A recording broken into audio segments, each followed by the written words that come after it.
ঠিক থাকতে হবে, তার তো রেকর্ডটা ঠিক থাকবে অবশ্যই। না এখন তুমি ব্যাপারটা হচ্ছে যে আপনি যেটা বললেন যে আপনি টোটাল একটা সিস্টেম একটা স্ট্রাকচার চেঞ্জ করার কথা বলছেন, আপনার যোগ্যতার বিষয় আছে। হ্যাঁ আপনি কিন্তু মানে একটা টোটাল একটা স্ট্রাকচার চেঞ্জের কথা বলছেন, মানে ক্ষেত্রে আমি শাওন আমার জায়গাতে সোহেল আসলে পার্সন চেঞ্জ হলো ব্যাপারটা কিন্তু তা না। আমি হয়তো অনেস্ট, ও হয়তো অনেস্ট, কিন্তু ব্যাপারটা হচ্ছে আমি চাচ্ছি যে মানে স্ট্রাকচারটা, হ্যাঁ কাঠামোটা চেঞ্জ করা, সিচুয়েশন হিসেবে চেঞ্জ করে যাচ্ছে সিটি কর্পোরেশনকে, যার ফলে এবং সবচেয়ে বড় কথা সিটি কর্পোরেশন যেটা সবচেয়ে প্রয়োজন হবে, প্রয়োজন এখনো প্রয়োজন, সিটি কর্পোরেশন তার কোনো কিছু ইমপ্লিমেন্ট করতে পারে না। সিটি কর্পোরেশন সিটি পুলিশিং লাগবে। আমি এই সিটি পুলিশিং অ্যারেস্ট করবে না, ক্রিমিনাল অফেন্স করতে পারবে না, সে যেটা সিটি কর্পোরেশন আইনেই আছে, সে দ্বন্দ্ব দিতে পারবে আর্থিক। এই সিটি পুলিশিং আমি কোথেকে করবো?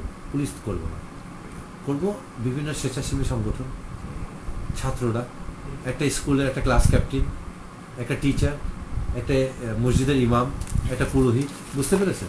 এরা হবে সিটি পুলিশ। আপনি সমন্বয়ের কথা বলছেন না, এদের পার্টনারশিপ, সিটি তো সবার, আমার না তো।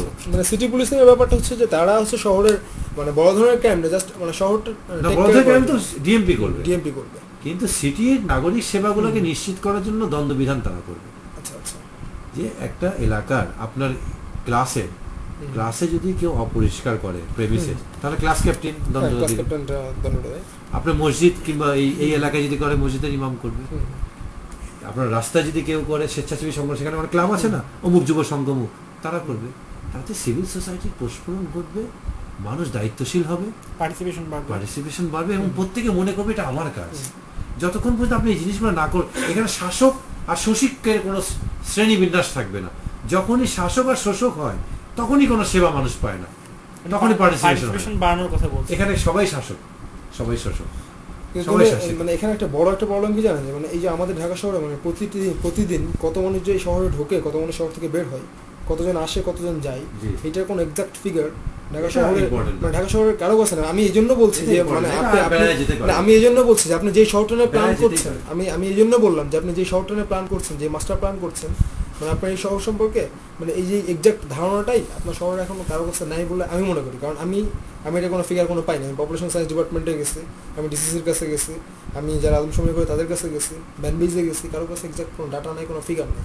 এমন একটা শহরে যে শহরের লোক সংখ্যা কত, আমি একবার একটা নিউজ করছিলাম 2 বছর আগে, ঢাকার মেয়র বলে ঢাকার লোক সংখ্যা এত, ডিএমপির একজন বলে এত, অমুক টিচার বলে এত, মানে শহরটা মানে এমনই বাজে একটা অবস্থা, এমনই স্কটার একটা অবস্থা, মানে সেখানে আপনার এই যে মাস্টার প্ল্যান, আপনার এই যে স্বপ্ন, আপনার চিন্তা, আপনার সুন্দর পরামর্শ, কিভাবে আপনি মনে করেন যে এটা মানুষ গ্রহণ করবে? মানুষ কেন এটাকে বাতুলতা ভাববে না?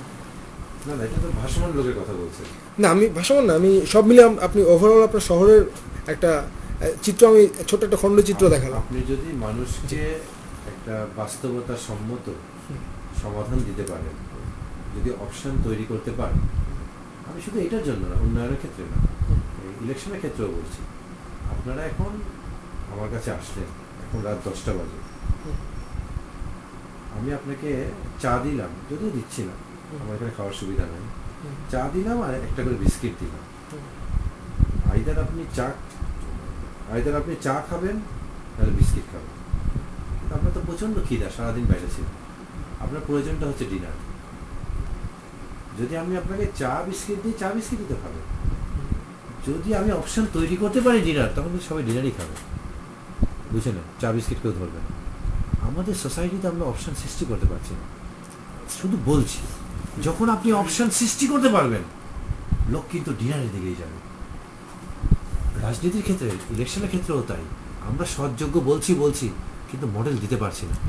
যখনই আপনি একটা দিতে পারবেন গ্রহণযোগ্য বাস্তবতা, পাগল না যে দাঁড়ালো 10টা পোস্টার মারলো আর একটু টক শো করলো, তার কোনো অস্তিত্বও নেয় না।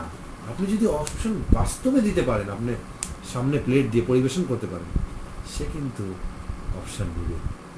এটা তো আমি বললাম ইলেকশনের ক্ষেত্রে, ডেভেলপমেন্টের ক্ষেত্রেও তাই। যখন আপনি 1 কোটি টাকার জিনিস 3 কোটি টাকায় কিনবেন, লোককে যখন বুঝাবেন, আশেপাশের মানুষ যখন বলবে তার প্লটের ভ্যালু বেড়ে যাবে 10 কোটি টাকা, এবং সেটা চোখে দেখবে, খালি চোখে। যখন আমরা এগ্রিমেন্ট করব, ট্রাইপার্টাইট এগ্রিমেন্ট করব রেহাবের সাথে, ব্যাংকগুলোর সাথে, যখন মানুষ একটা এলাকায়, একটা মডেল এলাকায় আমরা নিব ধরে, যখন একটা মডেল প্লট প্রজেক্ট মানুষ দেখবে, পাইলট প্রজেক্ট, তখন তো মানুষ আজকে এই রিয়েল এস্টেট কীভাবে ডেভেলপমেন্ট হয়েছে, একটা দুটা দেখে যে ভাই আপনার বাড়িটা দিয়েছেন, এত টাকা পেয়ে গেছেন, আবার ফ্ল্যাটও পেয়েছেন, মানুষ কিন্তু আকর্ষিত হয়েছে, যার ফলে ল্যান্ডের দামও বেড়েছে। যখন আমরা একটা দুটা করব, মানুষ কিন্তু বিশ্বাস করবে, কারণ এটা সুফল যখন মানুষ পাবে।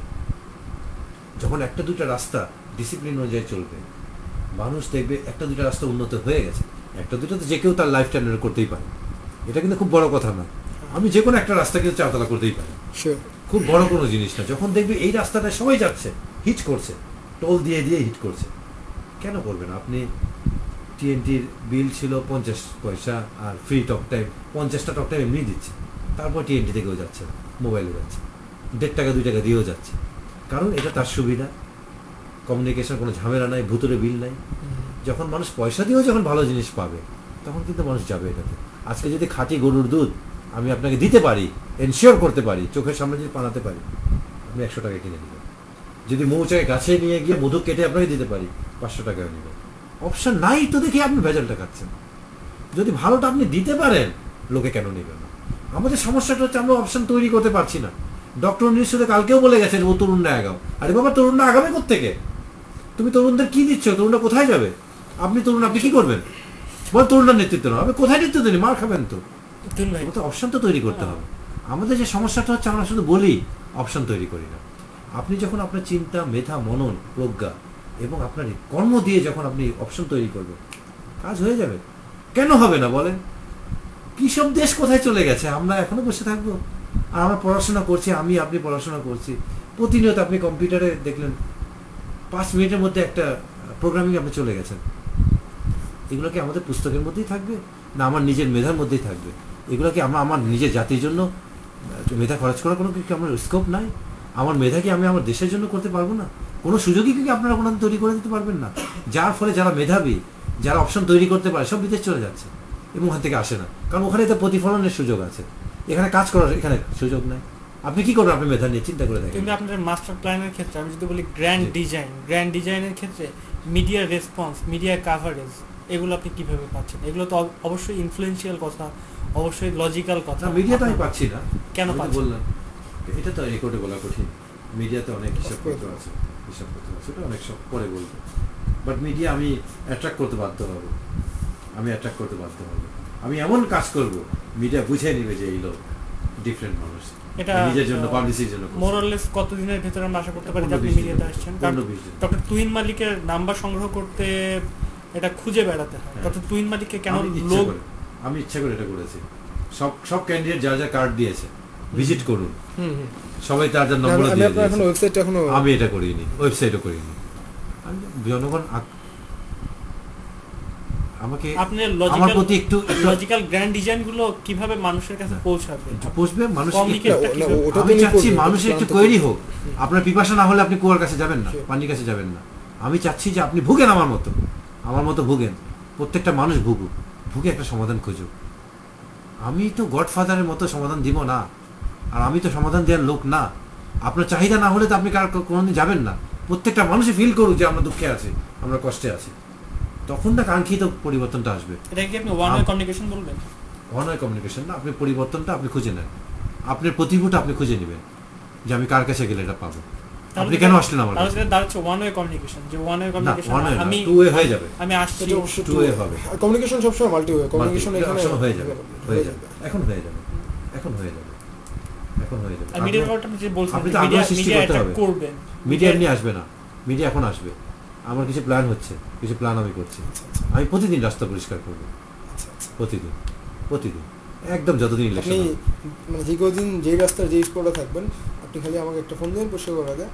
অন্তত আমি 100 কর্মী থাকবে আমার, প্রত্যেকে একই রকমের কাপড় পরে, প্রত্যেকে ইংরেজি শিক্ষিত ছেলে মেয়ে, কোনো ভাড়া করা লোক না, কোনো পেইডও না, আপনারা নিজেরা দেখবেন চোখে।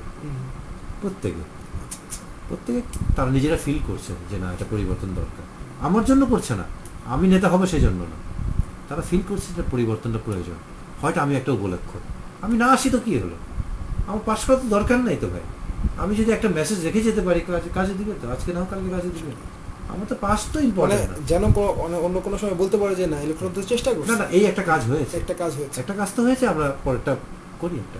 কারণ আপনি বলছেন যে 7 দিনের যদি একটা পরিষ্কার পরিচ্ছন্নতা অভিযান থাকে, তো 7 দিনের ভিতরে by the chance unfortunately doctor Tuhin Malik একদিন নাই, তারপরে 100টা লোক পরিষ্কার করবে এবং তারা উইলিংলি আসবে। বলা লাগছে। আজকে আমার আপনার মতো মানুষ যদি ঝাড়ু নিয়ে রাস্তায় নামে, অনেকেই তো মান সম্মান ভেঙে যাবে, তারা তো ইজি হয়ে যেতে পারে। এটা খুবই স্বাভাবিক, এটাকে ফ্যাশন মনে করবে, ট্রেন্ড মনে করবে, এর মধ্যেই বোধ হয় অ্যাডভার্টাইজম আছে, সেটা এর মধ্যে স্মার্ট Adventure আছে। অ্যাডভেঞ্চার আছে।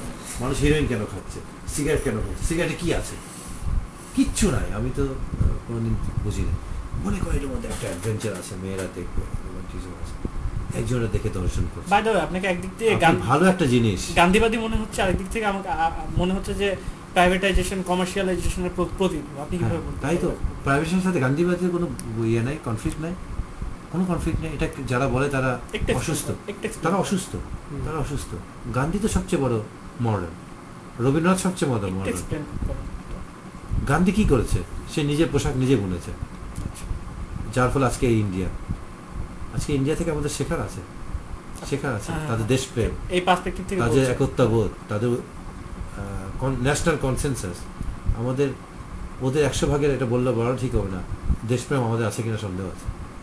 ওদের দেশপ্রেমের ক্ষেত্রে তারা 1 নম্বর, বিকজ অফ গান্ধী।